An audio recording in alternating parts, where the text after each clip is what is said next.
예, 대단히 반갑습니다. 저는 기독교 의무요법 채널을 운영하고 있는 박태관 목사입니다. 그동안도 잘 지냈습니까? 오늘 이 시간에는 미래의 영광에 대해서 함께 생각을 해보려고 합니다. 제가 미국에 유학을 갔을 때에 가끔씩 수정교회에 출석한 적이 있습니다. 수정교회는 유명한 로버트 슐러 목사님이 목회를 하시던 곳입니다. 세계적으로 유명한 교회입니다. 제가 있을 당시에 로버트 슐러 목사님이 목회를 하고 있었습니다. 수많은 관광객들이 매일 그 교회를 찾습니다. 교회 앞마당에 욥의 동상을 세워놓았습니다. 고통과 고난으로 가득 찬 인생을 상징화한 것이지요. 주일 예배시 미국에서 유명한 분들의 간증을 인터뷰식으로 했습니다.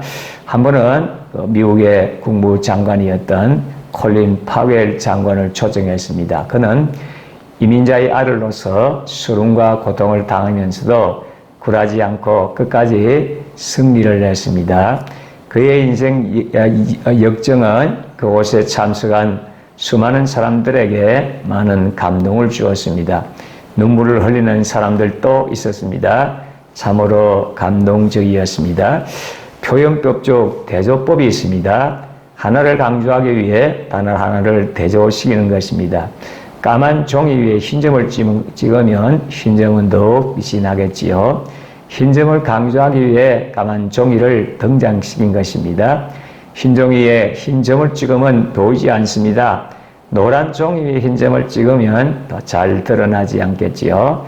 사람은 사실 그대로를 보는 것보다 비교의 대상을 통해서 더 잘 판단을 하게 됩니다.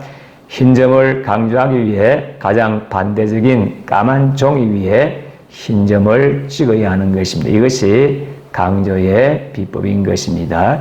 빅터 프랭클에 의하면 과거의 경험은 확실한 실제입니다.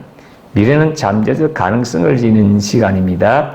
실제하는 것이 아니라 잠재적이지요. 가능성이 있을 뿐입니다. 그렇게 될 가능성이 있다는 것입니다.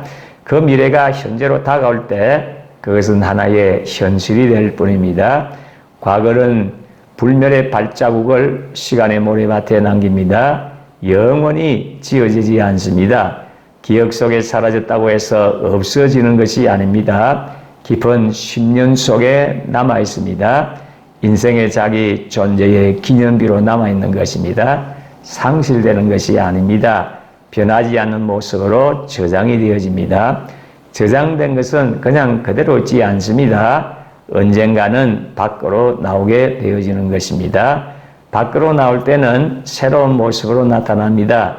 밖으로 나오는 시간이 바로 미래입니다. 시간의 빛 속에서 그 진미를 보이고 그 빛을 발하게 되는 것입니다. 하나님께서 우리에게 고난을 허락하시기도 합니다. 하나님이 고난을 주신다는 표현보다는 고난을 허락하신다는 표현이 더 정확한 것입니다. 우리의 유익을 위함입니다. 우리는 성공을 원하지만 하나님은 성숙을 원하십니다. 우리는 현재만 보지만 하나님은 영혼을 보십니다. 이런 시각차가 우리들을 당하게 만들기도 합니다. 이해하지 못하도록 만듭니다. 방황하도록 만듭니다. 버림받은 심정을 가지게 만듭니다. 하나님의 존재와 사랑을 의심하도록 만듭니다. 그러나 지금은 모르지만 언젠가 깨달을 날이 있을 것입니다. 현재 고난을 허락하신 이유를 알고 고개를 끄덕일 날이 있을 것입니다. 지나간 과거의 쓰라린 고통의 상처를 자랑할 날이 있을 것입니다. 고통당하는 사람들에게 한없는 위로를 줄 날이 있을 것입니다. 영광 가운데 할렐루야 하나님을 찬양할 날이 있을 것입니다. 지금 여러분들의 현실은 어떻습니까? 지금 여러분들이 여러 가지 힘든 가운데 힘든 삶을 살아가고 있습니까? 그러나 이것을 믿음으로 또 소화를 시키고 잘 극복해 가면 현재의 쓰라린 고통은 미래의 영광 중에 더욱 빛난다는 사실을 기억하시기를 바랍니다. 꼭 기억하십시다. 오늘의 고통이 고통만으로 끝나지 않을 것임을 기억하며 승리의 삶을 살게 되시기 바랍니다. 끝까지 시청해 주셔서 대단히 감사합니다. 승리의 삶을 살게 되시기 바랍니다. 감사합니다.